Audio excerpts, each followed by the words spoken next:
And apparently Andy is from London. Cool, cool. Yeah. Just double checking the overlay real quick before we get going here, guys. And Andy, our player representing from London, going to be spawning in the bottom left spawn location, representing Ernst Young. He's going to be the Protoss player.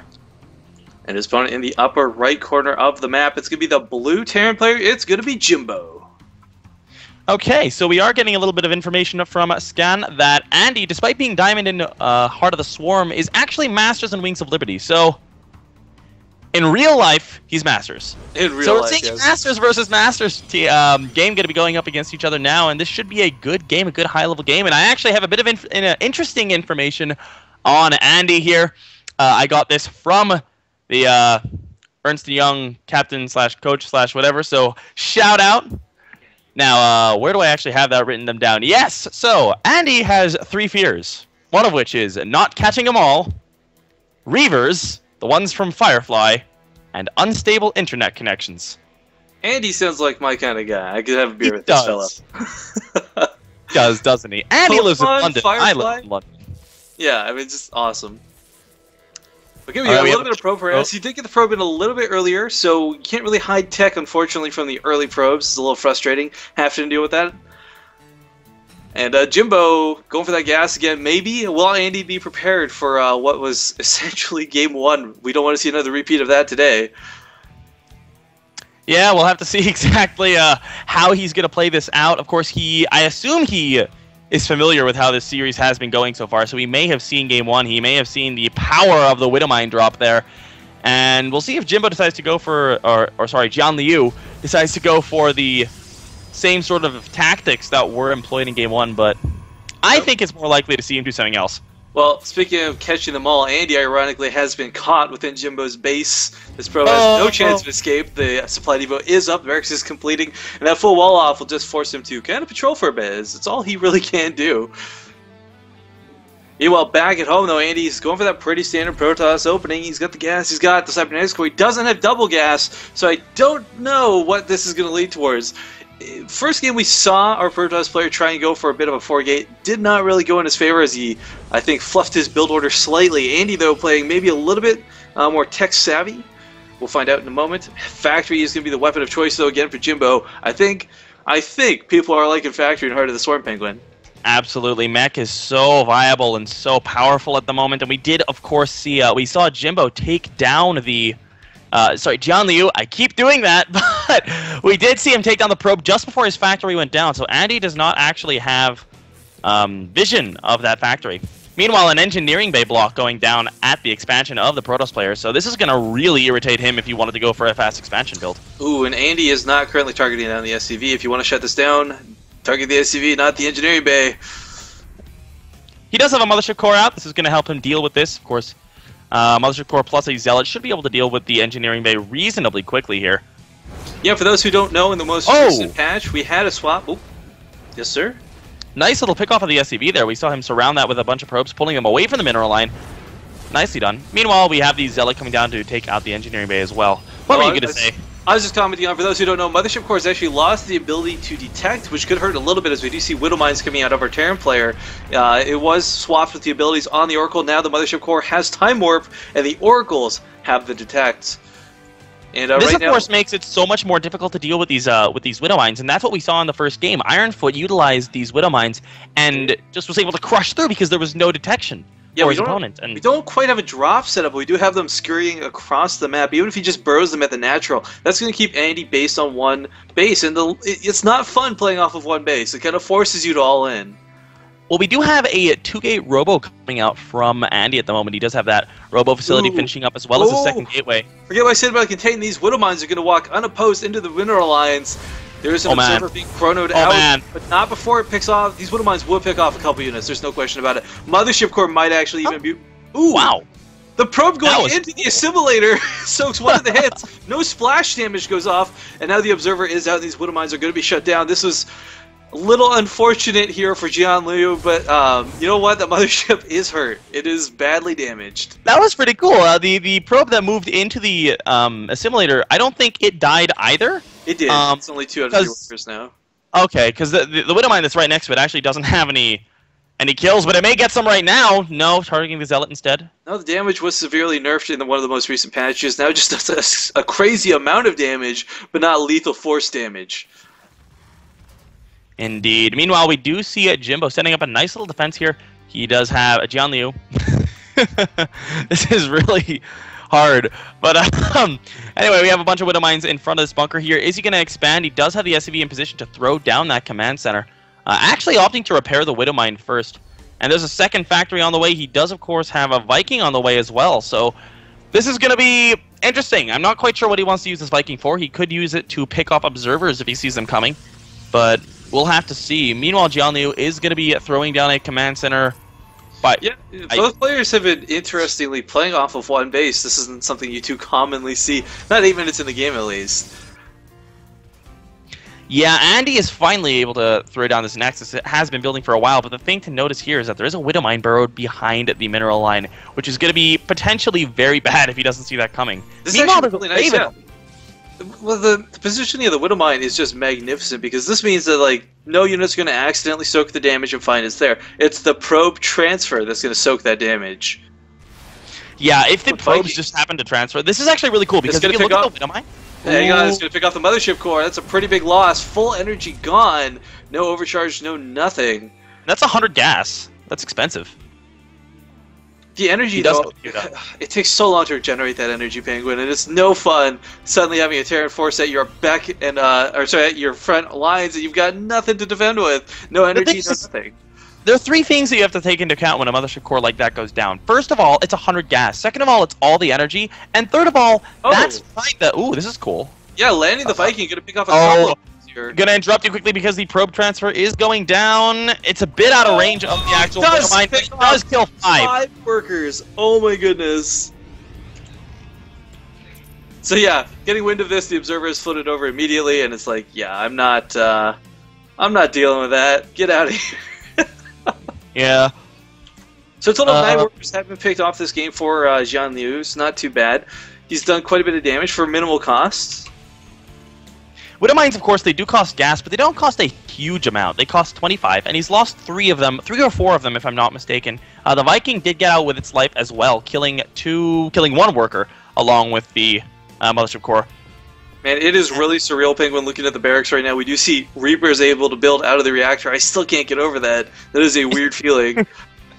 Reapers, of course, got like nerf buffed. Nerf in buffed, the last patch. That's probably a good way to describe it. They're really good scouts now, I think is what their new role is. But that's pretty much it. That limits like their OP-ness, I guess. That they were a little bit too strong. They definitely needed that nerf buff, however you want to phrase that. So they've been changed a bit. We don't really see them used. They were used a lot before versus any race, really, but now not so much at all. There are a total of 3 factories out already for Jian Liu. He's getting a 4th one here, and he's going into a lot of Hellion production here. And these, of course, will be able to transform, and we saw just how powerful Hellbats were in the last game. Look at this is like a grab bag of death. We've got a Widow Mine, we've got Hellbats, we've got Marines in this medevac. And will this pylon scout it? No, he skirts just barely out of vision. How do you defend against one of everything, Rifkin? Well, by also getting one of everything. As we do see Colossus, we've got sentries, zealots, and stalkers on the field. Don't forget the Mr. Mothership Core, and of course the observers and probes. Yes, of course. Little menagerie going on here for Andy. Look what Jian Liu's done, though. He's got the turret up, he's got Widow Mines spread all over the map. He's not going to be caught off guard. At least not by a roaming army. He will reveal that he does have an armory up here. He's going to be showing the Hellbat. Here comes the... is the drop coming? Yeah, here it is. It's going to be moving along the side. I thought I saw it moving into the main already there, but not quite. Just kind of hovering. With these 5 factories, though, I'll tell you what, this blue Terran player is putting a smile on both David Kim and Dustin Browder's face as he is going mech versus Protoss, guys. We'll see how effective this can be. Now, the Stalkers are patrolling, but they're just a little bit in the wrong position. The Afterburners have already been popped, and we're going to see these land. Marines coming out immediately. And here we go. And, oh, these Hellbats. These Hellbats are doing a lot of damage. Look at how much damage they do to the Stalkers as well. Widow Mine's going off as well. Ooh, oh, my God, taking out a lot of those workers. They literally pop. It is the only way to describe what just happened there. Yeah, that hurt a lot here. Looking at the workers lost, he's lost a total of 18 at this point. And, well, of course, Jian Liu has been investing a lot into these attacks, so he's still down in supply, but he is up by 5 workers here, so he does have a slight lead there, and of course when you count mules, he's got a pretty good economy going on for him here, with a third command center on the way. Yeah, I feel he's done a lot of cost-effective harass. This isn't anything that's been an over-dedication, it's not all in, and it's definitely not his whole army, as he's got Widow Mines all over the freaking map. And he's been able to do quite a bit of damage for it. I definitely say it would pay off. Andy, though, taking a third base behind this, hopefully Jianliu can scout that, because that is easy pickings with how far away from the main that is. This is actually going to be really cool. This is the point of the game where Jianliu is going to start putting down just a bunch of command centers and to start getting a bunch of orbitals, because that's what you do with mech. We do say a second starport going to be completing on up as well. We have a Prism loaded with Zealots, Pengwin, sitting in the natural of Andy right now. Will he try to move out and do some harass with this? I'd like to see him try. I mean, there is the sensor tower, so it's not going to get in very easily. But if it can get in, you can see over here on the right side, there's a little gap where he could sneak right past. We'll have to see exactly how he decides to play this here. There's a missile turret covering the little area that he could sneak past into the main, but of course the natural is still reasonably open if he can avoid the sensor tower. And with this third being taken now by Jianliu, he's going to start spreading himself a little more thin. The other thing to note, though, is that the double forge for Andy is only now coming down. It's 16 minutes into the game. His upgrades have been delayed so much. But looking over at the other side of the map, we only see +1 for Jianliu because, of course, mech upgrades will be a little slower than the bio ones. So it's not the end of the world here for Andy, but he does want to have... Pengwin is going to scout the third, and it's going to scout the Warp Prism. Those are two of the biggest tells that Hellbat could have hoped to see, and he saw them both. Yeah, he did see that coming as well, and it looks like he is going to be going for the main, and at this point, Jianliu doesn't even have to move anything if it decides to go into the main from that direction because there's a missile turret placed so lovely. And he's going to take a fourth as well. He's really playing greedy now. Jianliu really wants it on. Yeah, for the Terran player, this is the new 1-1-1-1-1 build, because we see Vikings, we see Widow Mines, tanks, Thors, and Hellbats, and Medivacs, and a Raven. I mean, if he put one of each bio unit in here, he'd have literally everything on the map except maybe a battle cruiser. I would love to see cruisers later in the game, Rifkin. I'm just going to go out and say that. It would be neat. There's no question about it. The War Prism is now just sitting slightly out of the sensor tower range. Not sure if he's just trying to wait and buy some time, find the perfect opportunity. I do have to say, though, Andy has not got the best spread on the map control. He doesn't have a lot of observers out. The one he had in the middle of the map was just sniped. Another one sniped as well. And he's not got a lot to keep tabs on this army. Now, the War Prism does see, okay, it's all out of position. The War Prism is moving in. Is it going to go down? I don't think it will. Oh, there's another missile turret in the mineral line, though. Oh, the Zealots inside. Now, another thing, just before this, oh, he's getting the burrow upgrade for the Widow Mines. They will be able to burrow in 1 second following this. That makes them hugely beneficial, both as harass. There's a Warpin. Yeah, there's a Warpin at the third. Going to be able to force I'm missing a word here. Evacuation! There we go. 2 kills on either of the Zealots right now. They will be cleaned up. But with these Sky upgrades, we have ship weapons on the way for Jimbo. So it looks like if this doesn't just kill Andy, he wants to transition into a Sky Terran later game. The third base of Andy, Colossus are in the fray, but there's too many Vikings. They're taking out the Colossus right away. There's not enough ground forces to contend with these Thors. Only +1 upgrades, but mind you, +1 upgrades when there's nothing to oppose them is still a hell of a lot of damage. The one Immortal is being driven back by the Hellbat. And, oh man, there's just so many Vikings here with no anti-air. Andy can't produce more Colossus to deal with this. He's got to go for an Immortal Stalker, some sort of composition to deal with this. This third base is going to go down. A little unfortunate here for Andy. He's caught off guard. But, you know, he's kept the harass up at the third base of Jianliu. Look at this. There's no mining going on whatsoever right now. Yeah, the big thing here, though, is that Jianliu also has a fourth. So Andy's in a horrible position right now. He's crawling out double Immortals, so that is going to be really good against this composition. But Jianliu, being the smart guy, pulling on back. He took out a base. That's all he really needed to do here. The Zealot is going to get a couple of kills. He's got so many Hellbats on the field. And looking at the units tab, he has 13 Hellbats, Rifkin. That's a lot of Hellbat. For those who don't know, with only +1 upgrade, Hellbats do 32 damage versus light.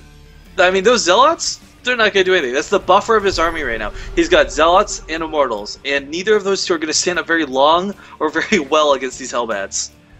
Yeah, these Zealots, just to give a little bit of a sort of context as far as health goes, they have 150 health, so that's 5 shots kills a Zealot, and the Hellbats do attack and splash. So Alright, well, we got the big assault coming here to the natural. Tate's coming in from behind. Of course, you do not longer need siege mode research. It's just innate who's going to come in from the far side, snipe off what he can to pile on the front lines. Zealots being warped in, but again, I don't know the Zealots are the right response to this Pengwin. This could be really troublesome.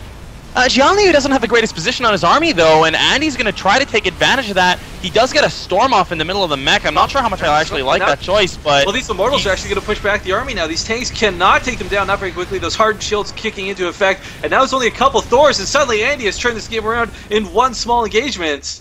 Yeah, he's still in an awful position here, but he has held on for now. We've got 2 more command centers going to be finishing up here for Jianliu at the moment, so he's looking even stronger. But he did, Andy did save his life for then, and he did reestablish his third, so he is not dead. That's the best way to put it here.